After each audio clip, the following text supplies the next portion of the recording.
সময় আসতেছে মুসলমান একতাবদ্ধ হয়ে যাও। ইসরায়েল এবং ফিলিস্তিনের জমিন থেকে ইহুদিদেরকে পেটিয়ে বিদায় করে মুসলমানদের ভূমিকে আবার উদ্ধার করা হবে। ঠিক কিনা? এখন আসেন, মুসলমানদের এই ভূমিকে রক্ষা করতে যদি নিজের জান কোরবান করতে হয়, প্রস্তুত আছেন তো ইনশাআল্লাহ? জোরে কর না রে ভাই, প্রস্তুত আছেন তো ইনশাআল্লাহ?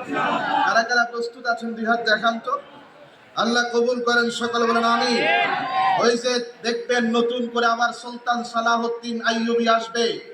আজকে তাকিয়ে দেখেন গোটা পৃথিবীর মধ্যে মুসলমানদের অবস্থা। আপনি আরকানের দিকে তাকান, তাদের অবস্থা দেখেন। আজকে কাশ্মীরের দিকে তাকান, আজকে সিরিয়ার দিকে তাকান, আজকে ফিলিস্তিনের দিকে তাকান।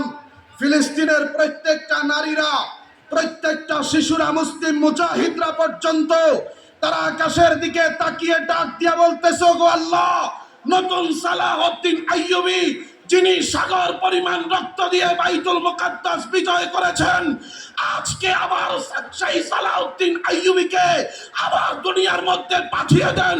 আমি আপনাদেরকে আশ্বস্ত করতে চাই, ইনশাআল্লাহ নতুন সালাহউদ্দিন আইয়ুবী আবার দুনিয়ার মধ্যে আত্মপ্রকাশ করবে। গোটা দুনিয়ার সমস্ত তন্ত্র মন্ত্র সব কিছুর খবর রচিত হবে। গোটা দুনিয়া আবার মুসলমান শাসন করবে।